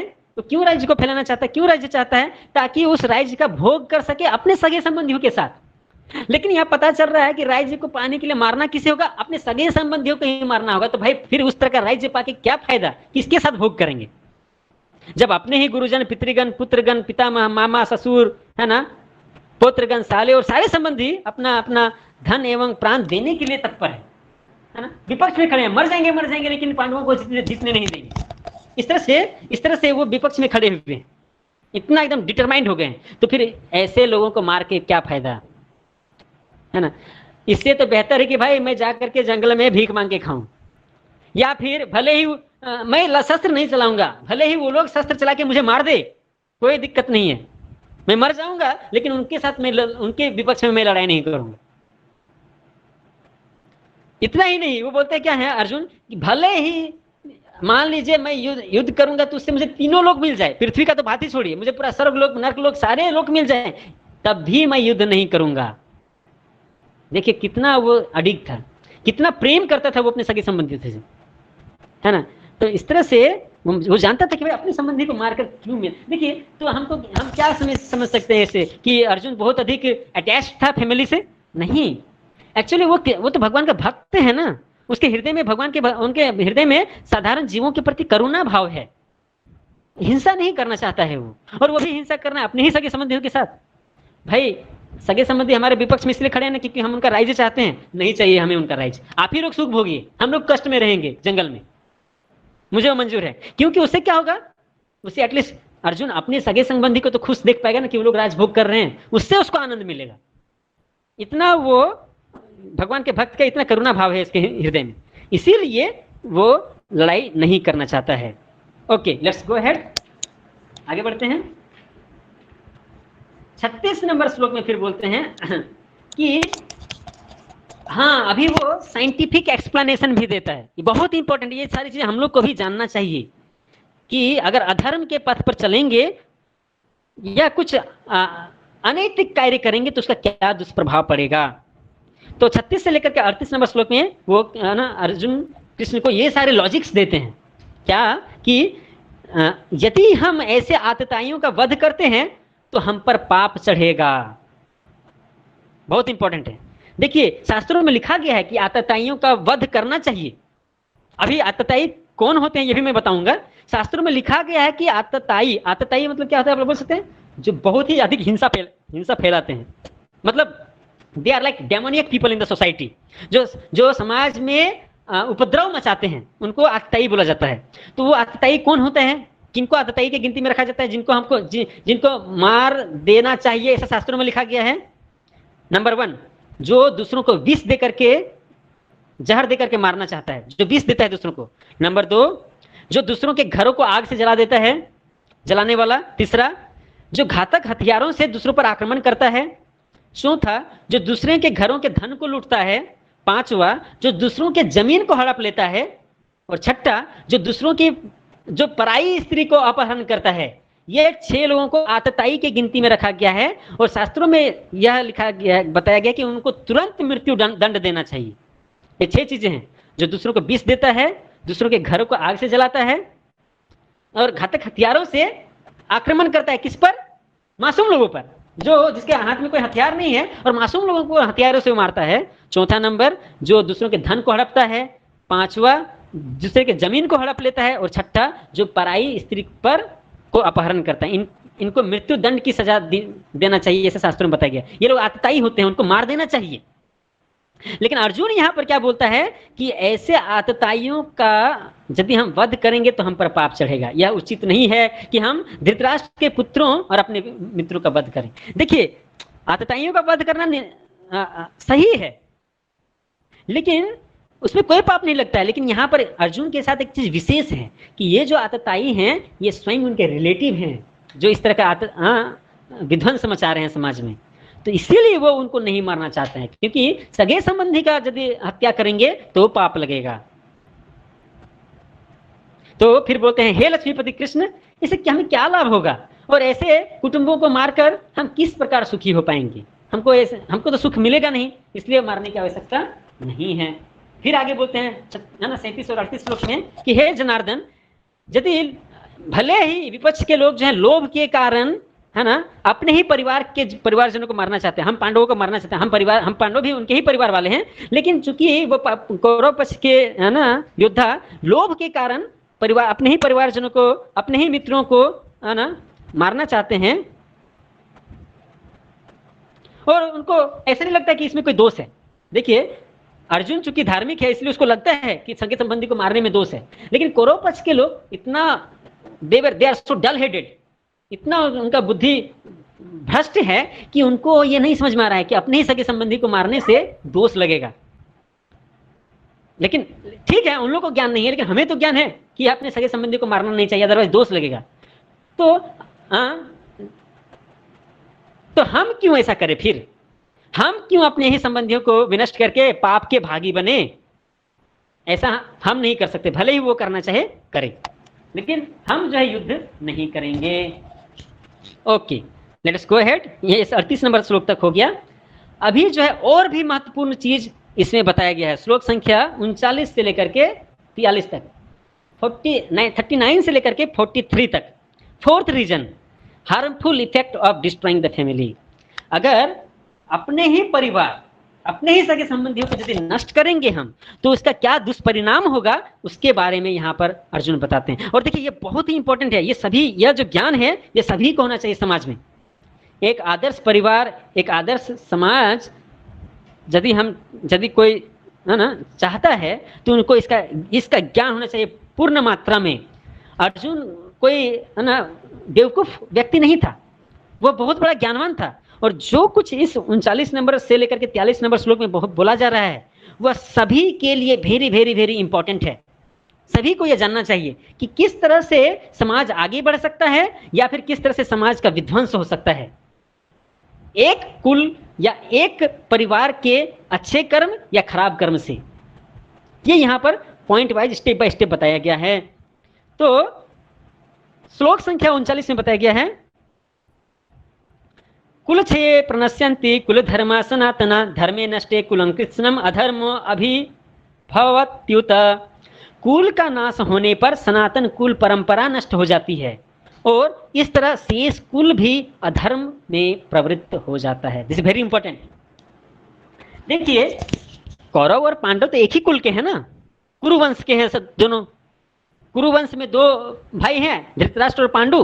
पांडु के पुत्र पांडव कहलाए और धृतराष्ट्र के पुत्र कौरव कहलाए, लेकिन वंश तो एक ही है, कुरुवंश। और कुरुवंश में ही यदि अपने ही वंश का नाश करेंगे एक दूसरे के साथ लड़ाई करके, तो उसका रिजल्ट क्या होगा कि कुल परंपरा नष्ट हो जाएगी कुल का नाश होने से।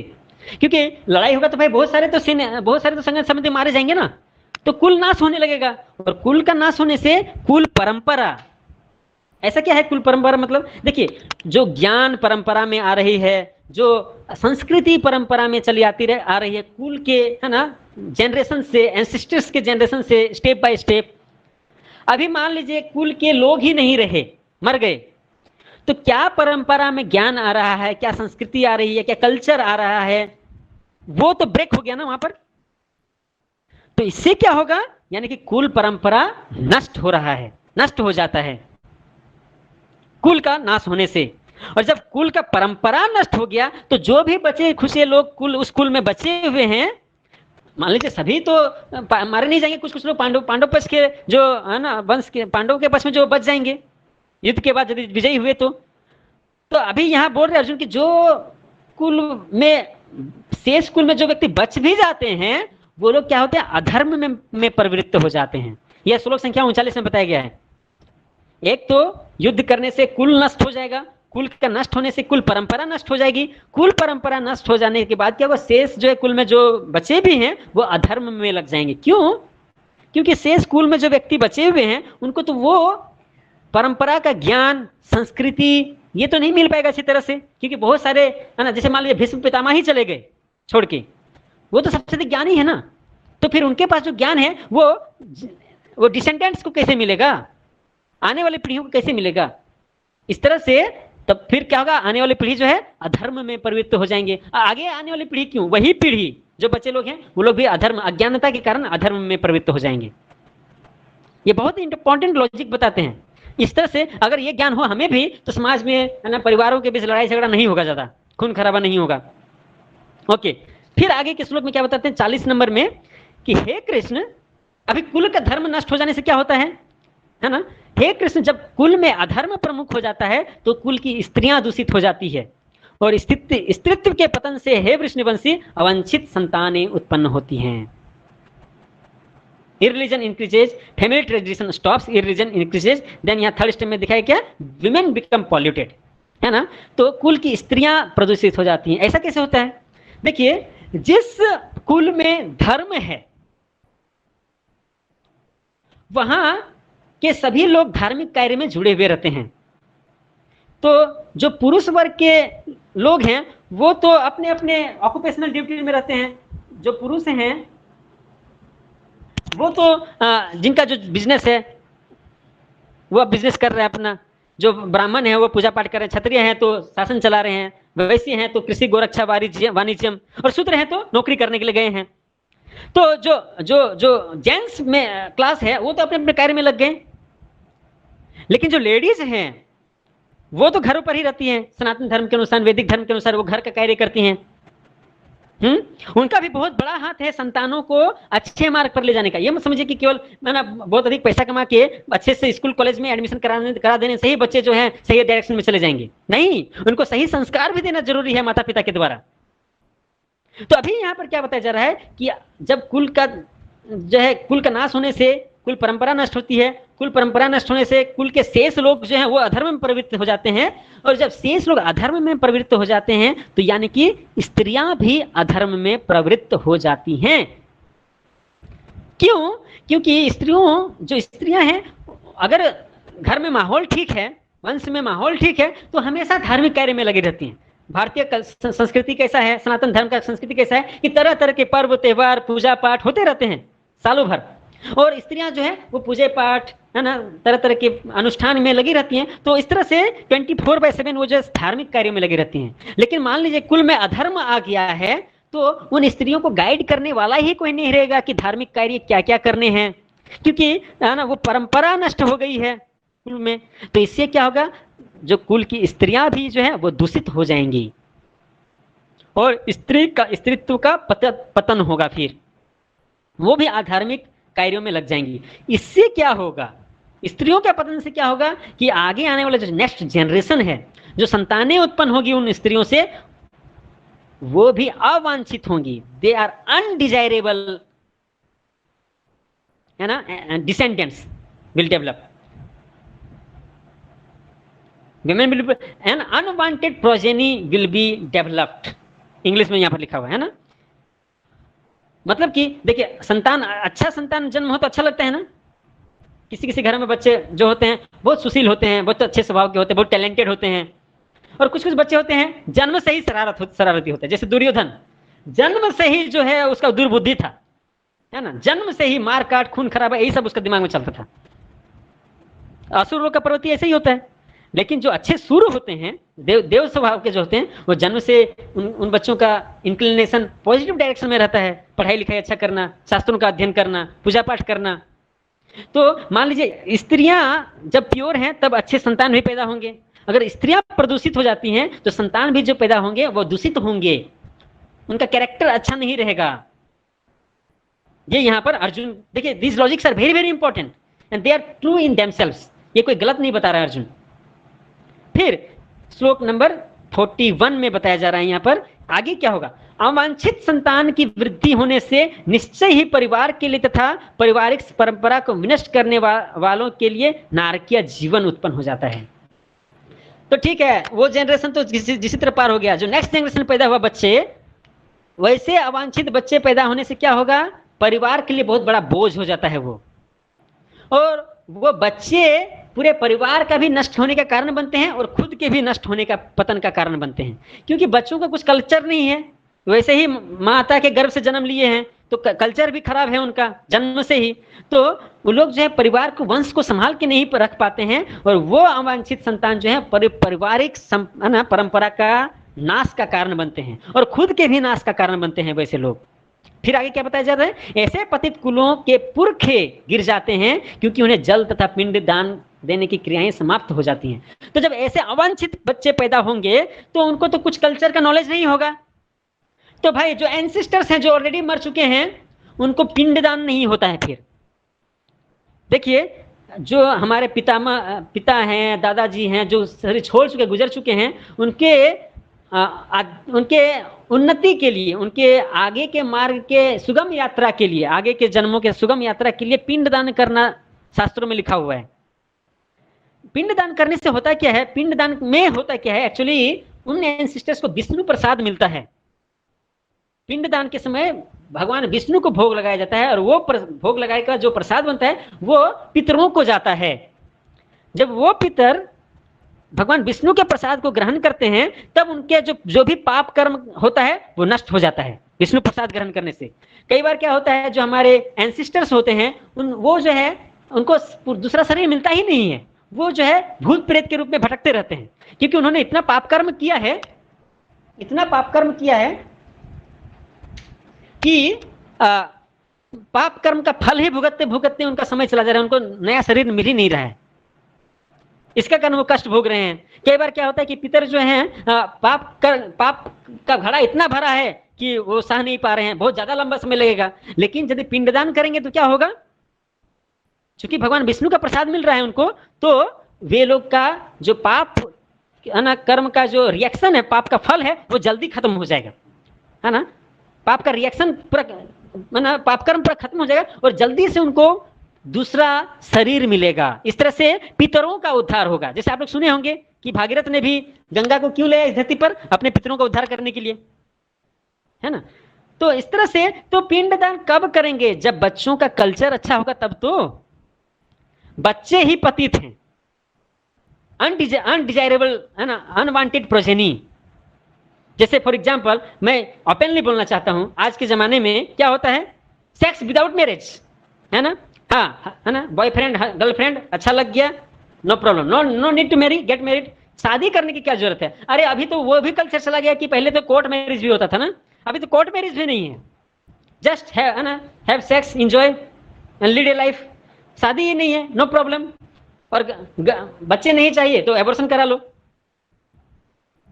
और यदि बच्चे पैदा हो गए तो कैसे बच्चे पैदा हो गए आप अभी समझ लीजिए। जो धर्म को अनुसरण किए बिना इस तरह से धर्म के विरुद्ध कार्य करते हैं, तो उस धर्म के विरुद्ध कार्य करने से कैसे संतान पैदा होंगे वो हम कल्पना कर सकते हैं फिर। और ऐसे बच्चों का क्या कल्चर होगा, उनके पास क्या ज्ञान होगा, और वो कैसे अपने पितरों का पिंडदान करेंगे और कैसे पितरों का उद्धार होगा। ये बहुत बड़ा डेंजर है। तो बोला जाता है ना, वो पुत्र नहीं जो अपने पिता का उद्धार नहीं कर सकता, तो पुत्र नहीं है एक्चुअली जो पिता, है ना, जो पितरों का उद्धार नहीं कर सकता। तो ये डेंजर बता रहे हैं अर्जुन कृष्ण को कि ऐसा होगा। फिर आगे क्या बताते हैं, लेकिन यहां पर प्रभुपाद जो है एक बहुत अच्छा चीज बताते हैं कि श्रीमद् भागवतम में बताया गया है कि देवर्षि भूता निर्नाम पितॄणाम ना किंकरो नायमृणी च राजन सर्वात्मना यह शरणम शरण्यम दतो मुकुंदम परिहृत्य कीर्तम। जो पुरुष, देखिए ये साधारण लोगों के लिए है, लेकिन जो भगवान कृष्ण का शरण लेता है उसका क्या स्पेशल केस है वो यहाँ बताया जा रहा है कि जो पुरुष अन्य समस्त कर्तव्यों को त्याग कर मुक्ति के दाता मुकुंद के चरण कमलों की शरण ग्रहण कर लेता है, वह इस पद पर और उस इस पद पर गंभीरता पूर्वक चलता है। वह देवताओं, मुनियों, सामान्य जीवों, स्वजनों, मनुष्यों या पितरों के प्रति अपने कर्तव्य या ऋण से मुक्त हो जाता है। श्री भगवान की सेवा करने से ये दायित्व अपने आप पूरे हो जाते हैं। देखिए ये सारी चीजें आपको जानने को मिलेंगी यदि आप भगवान ना श्रील प्रभुपाद की Bhagavad Gita as it is पढ़ेंगे तो, ठीक है ना। तो इसलिए हमने आपको लिंक भी दिया है ना, ग्रुप में, व्हाट्सएप ग्रुप में। सॉफ्ट कॉपी भी है, हार्ड कॉपी भी परचेज करने के लिए अमेजोन लिंक दिया हुआ है, आप लोग जरूर इसका फायदा उठाइए। तो एक चीज तो इतना कॉम्प्लेक्स सब्जेक्ट मैटर जो है अर्जुन जो है कृष्ण के सामने बोल दिए, लेकिन इसका भी समाधान है क्या, कृष्ण की भक्ति करना। अगर कोई कृष्ण के चरण कमलों की शरण लेता है तो फिर इन सारे कॉम्प्लिकेटेड मैटर से होकर गुजरना नहीं पड़ेगा। अगर वो कृष्ण की भक्ति करता है तो उसका कोई ऋण नहीं रह जाता है देवताओं के प्रति, मुनियों के प्रति, सामान्य जीवों के प्रति या पितरों के प्रति या स्वजनों के प्रति, कोई भी ऋण नहीं रह जाता है। वह केवल और केवल भक्ति करके सभी का उद्धार, अपना भी उद्धार कर सकता है और दूसरों का भी उद्धार कर सकता है। सारे दायित्व तो अपने आप पूरा होते हैं कृष्ण की भक्ति करने से। कृष्ण की भक्ति में यह शक्ति है। खैर ये तो अर्जुन ने नहीं बताया था कृष्ण को, यहाँ श्रील प्रभुपाद बताते हैं अपने तात्पर्य में। फिर आगे बढ़ते हैं, फिर आगे क्या बोलते हैं अर्जुन भाई 42 नंबर श्लोक में कि जो लोग कुल परंपरा को विनष्ट करते हैं और इस तरह अवांछित संतानों को जन्म देते हैं, उनके दुष्कर्मों से समस्त प्रकार की सामुदायिक योजनाएं तथा पारिवारिक कल्याण कार्य विनष्ट हो जाते हैं। तो देखिए केवल कुल का नष्ट हो जाने, एक कुल का नष्ट होने से केवल उस कुल का नष्ट नहीं होता है बल्कि उसका प्रभाव पूरे समाज पर पड़ता है। मान लीजिए एक घर में चोर पैदा हो गया तो चोरी तो अपने घर में करे चाहे नहीं करे, दूसरों के घर में तो चोरी करेगा ही ना। तो समाज में तो अनबैलेंस हो रहा है ना, एक कुल में अवांछित संतान पैदा होने से। इसलिए लार्जर लेवल पर पूरे समाज में इसका दुष्प्रभाव पड़ता है, और जब समाज प्रभावित हो जाता है तो कल्याणकारी कार्य जो है नहीं हो पाते हैं, नष्ट हो जाते हैं।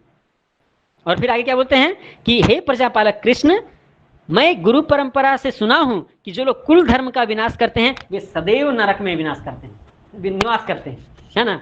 तो इस तरह से जो कुल परंपरा का नाश करते हैं यदि जो लोग, वो नरक में ही रहते हैं हमेशा के लिए, हमेशा के लिए, सदैव लिखा हुआ है यहाँ पर। तो अर्जुन बोल रहे हैं कि भाई मैं लड़ाई करके क्यों अपने आप को इसका भागी बनाऊं, मैं क्यों जो है कुल परंपरा का नाश करूं और जिसके कारण से मुझे सदैव नरक में रहना पड़ेगा, मैं ऐसा नहीं करना चाहता हूं, इसलिए मैं लड़ाई नहीं करूंगा। So this is very important, we have to learn these things, कि किस तरह से समाज व्यवस्था बनाए रखा जा सकता है, किस तरह से अपने परिवार को सुख और समृद्धि के रास्ते पर आगे बढ़ा सकते हैं, धर्म के रास्ते पर चलते हुए।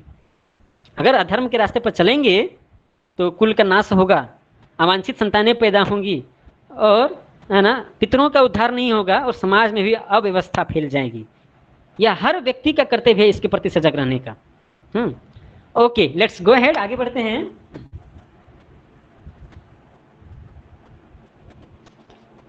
इसके बाद 46 नंबर श्लोक यहाँ पर लिखा गया है।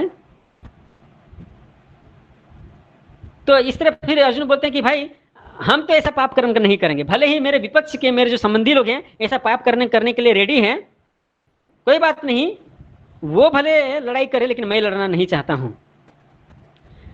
भले ही वो लोग शस्त्र उठाकर मुझे मार दे, वो मुझे मंजूर है, लेकिन मैं शस्त्र नहीं उठाऊंगा। इस तरह से बोल करके वो चुप हो जाते हैं, वो बैठ जाते हैं, है ना। तो संजय यहाँ पर फिर बोलते हैं, संजय उवाच एवं उक्त्वा अर्जुन संख्ये रथोपस्थ उपाविशत् विसृज्य सशरं चापम शोक संविघ्न मानसः। संजय बोलते हैं धृतराष्ट्र, अभी क्या हुआ फिर? युद्ध भूमि में इस प्रकार कहकर अर्जुन ने अपना धनुष तथा बाण एक और रख दिया और शोक संतप्त चित्त से रथ के आसन पर बैठ गया। वो धनुष बाण एक तरफ रख दिए और दुखी होकर के रथ पर बैठ गए। इस तरह से भगवत गीता का पहला चैप्टर यहाँ पर कंप्लीट हो जाता है। इस प्रकार भगवत गीता का प्रथम अध्याय कुरुक्षेत्र के युद्ध स्थल में सैन्य निरीक्षण का भक्ति वेदांत तात्पर्य संपन्न हुआ। Thank you very much. Hare Krishna. Join us tomorrow, not next week. Chapter 2, contents of Gita summarize. Hare Krishna, Krishna Krishna, Hare Hare, Hare Ram, Ram Ram, Hare Hare. Thank you very much.